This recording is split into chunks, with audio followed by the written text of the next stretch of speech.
ಪಾರ್ಲಿಮೆಂಟ್ನಲ್ಲಿ ನಮ್ಮ ಆತ್ಮದ ಉಸಿರಾಗಿರ್ತಕ್ಕಂಥ ನಮ್ಮನ್ನು ಸಮಾನತೆಗೆ ತಂದಂತ, ಆರ್ಥಿಕ ಸಮಾನತೆಗೆ ತಂದಿರತಕ್ಕಂಥ, ಶೈಕ್ಷಣಿಕ ಸಮಾನತೆಗೆ ತಂದಂತ ಬಾಬಾ ಸಾಹೇಬ್ ಅಂಬೇಡ್ಕರ್ ಅವರಿಗೆ ಏನು ಪಾರ್ಲಿಮೆಂಟ್ನಲ್ಲಿ ಒಬ್ಬ ಹಿರಿಯ ರಾಜಕಾರಣಿ ಗೃಹ ಸಚಿವ ಅವಮಾನ ಮಾಡಿದಕ್ಕಾಗಿ ಈ ಕೂಡ್ಲಿಗಿ ತಾಲೂಕಿನ ಬಂದ್ ಮಾಡುವುದರ ಮುಖಾಂತರ ಇಲ್ಲಿಗೆ ಬಂದಂತ, ಈ ಬಂದ್ಗೆ ಕರೆ ಕೊಟ್ಟು ಬಂದಂತ ನಮ್ಮ ಹಮಾಲರ ಸಂಘ ಆಗಿರಬಹುದು,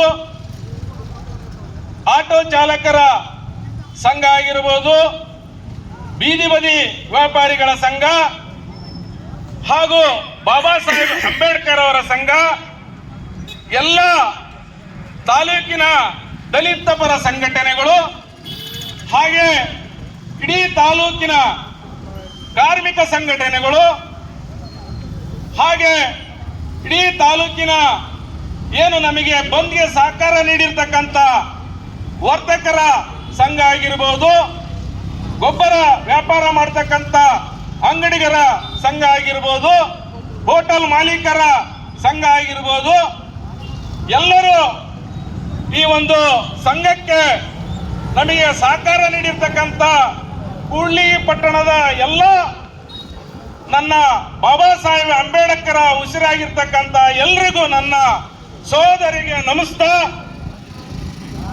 ನಮಗೆ ಬಹಳ ಸಂತೋಷ ಆಗಿದೆ ಈ ಬಂದ್ಗೆ ಸಹಕಾರ ಮಾಡಿದಂತ. ಯಾಕಂದ್ರೆ ಬಂಧುಗಳೇ,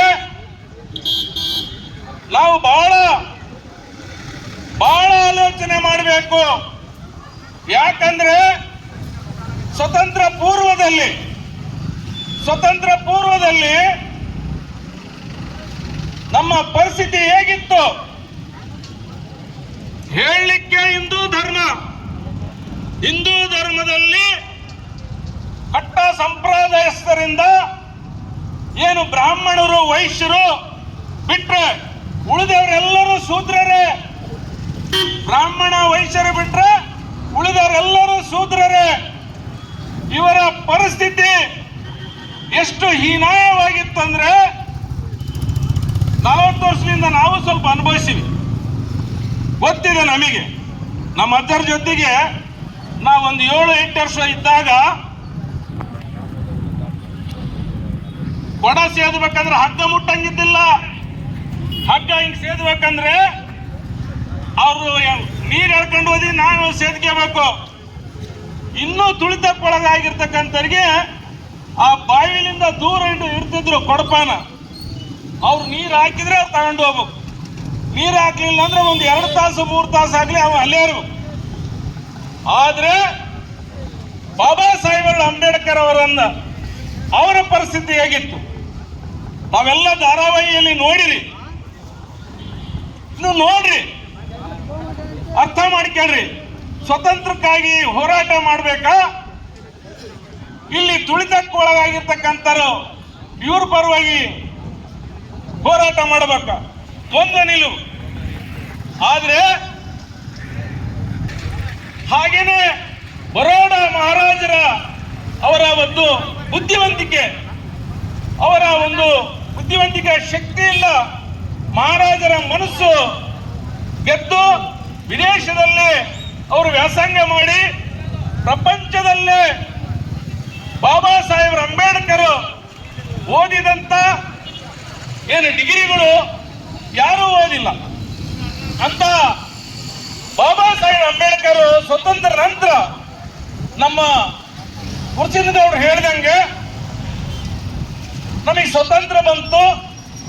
ನಾವು ಯಾರಪ್ಪ ಸಂವಿಧಾನ ರಚನೆ ಮಾಡಲಿಕ್ಕೆ ಇಡೀ ದೇಶದಲ್ಲಿ ಯಾರು ಸೂಕ್ತವಾದ ವ್ಯಕ್ತಿ ಅಂತ ವಿಚಾರ ಮಾಡಿದ್ರೆ ಎಷ್ಟೋ ವೇದಾಂತ ಉಪನಿಷತ್ತು ಪಂಡಿತರಿದ್ರು. ಆದ್ರೆ ಅವತ್ತಿನ ದಿನದಲ್ಲಿ ಯೋಚನೆ ಮಾಡ್ರಿ, ಎಲ್ಲರೂ ಇದ್ರು.